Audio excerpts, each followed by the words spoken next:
Que Dieu notre Père et le Seigneur Jésus-Christ vous accordent la grâce et la paix. Amen. Le texte biblique retenu pour notre méditation de ce vendredi 24 octobre 2025 est tiré du livre des Actes des Apôtres au chapitre 5, du verset 27 au verset 32. Le thème de ce jour est le suivant: obéis au Seigneur et dis la vérité même face aux intimidations. Prions. Seigneur notre Dieu, ouvre nos cœurs et nos esprits à ta parole. Par ton Esprit Saint, éclaire nos pensées afin que nous comprenions ta vérité, l'aimions et la mettions en pratique par Jésus-Christ, la lumière du monde. Amen. Actes des Apôtres, chapitre 5, du verset 27 au verset 32. Après qu'il les eut ramenés en présence du Sanhédrin, le souverain sacrificateur les interrogea en ces termes: ne vous avons-nous pas défendu expressément d'enseigner en ce nom-là?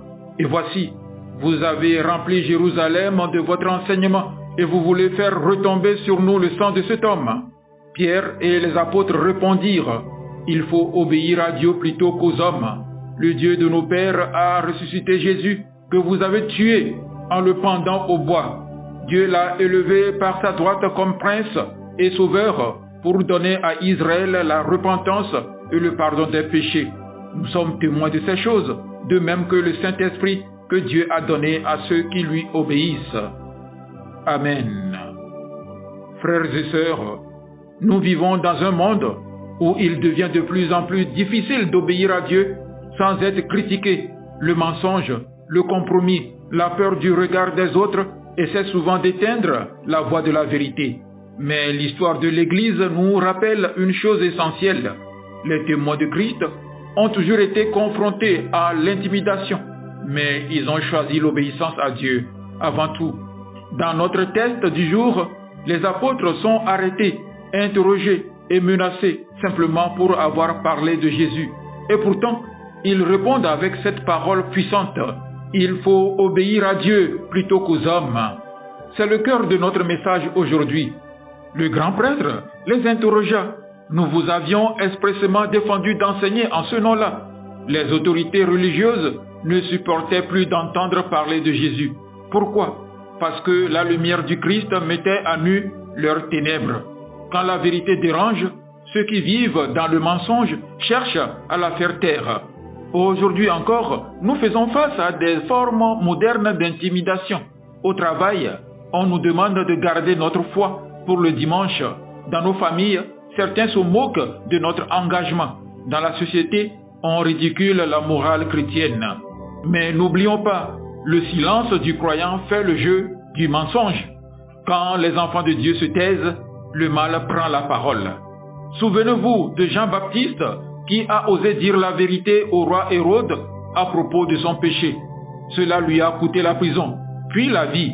Mais Jésus a dit de lui: il n'est point né de femme un plus grand que Jean-Baptiste, dans Matthieu chapitre 11, verset 11. Le courage de la vérité a toujours un prix, mais il y a aussi une récompense éternelle. Frères et sœurs, regardons autour de nous. Dans nos pays aujourd'hui, la vérité n'est plus de règle. On ment dans les affaires pour gagner plus.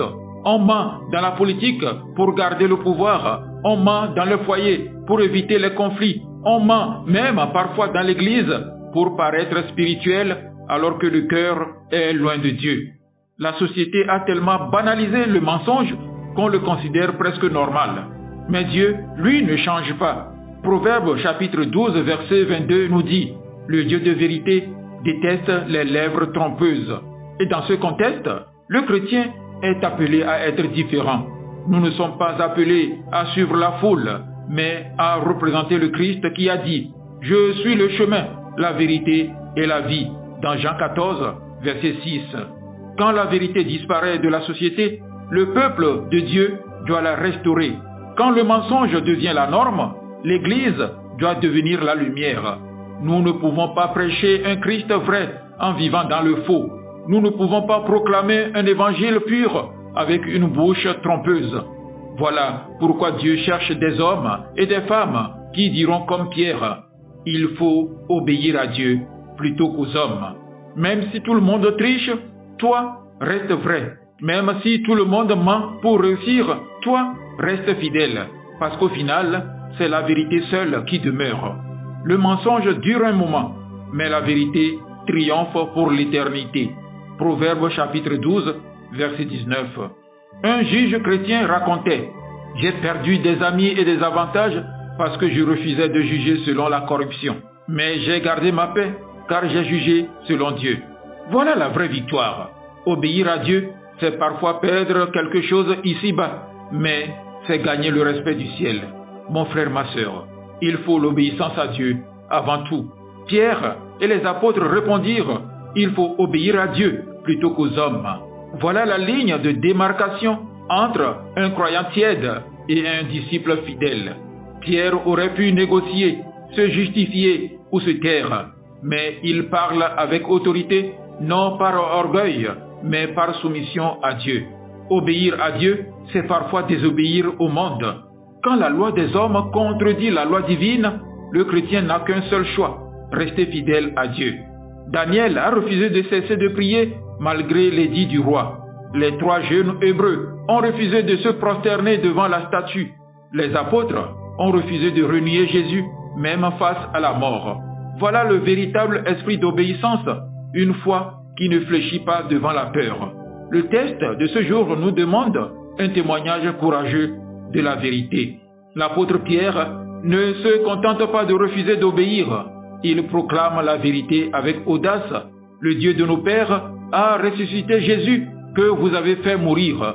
Il aurait pu chercher à se défendre, mais il préfère annoncer Christ. Pourquoi? Parce qu'un témoin de Jésus ne parle pas pour se sauver, mais pour sauver les autres. Le message qu'il proclame, c'est « Jésus est vivant », la victoire de Dieu sur le mal. Jésus est exalté, il est Seigneur et Sauveur. Jésus donne le pardon, il ouvre la porte à la repentance.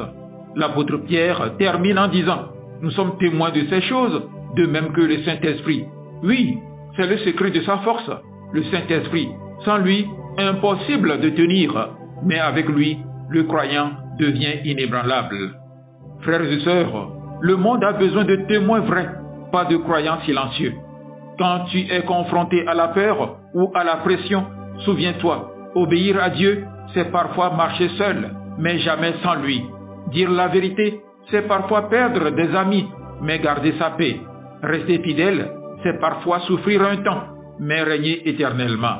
Mon frère, ma sœur, sois fidèle jusqu'à la mort et je te donnerai la couronne de vie. Apocalypse, chapitre 2, verset 10. Seigneur, donne-nous le courage de Pierre, la fidélité de Daniel et la passion de Jean-Baptiste. Quand les hommes veulent nous intimider, rappelle-nous que tu es notre force. Remplis-nous du Saint-Esprit pour que nous disions la vérité avec amour et puissance, que nos vies soient des témoignages vivants de ton obéissance et de ta gloire, au nom de Jésus-Christ, notre Seigneur et Sauveur.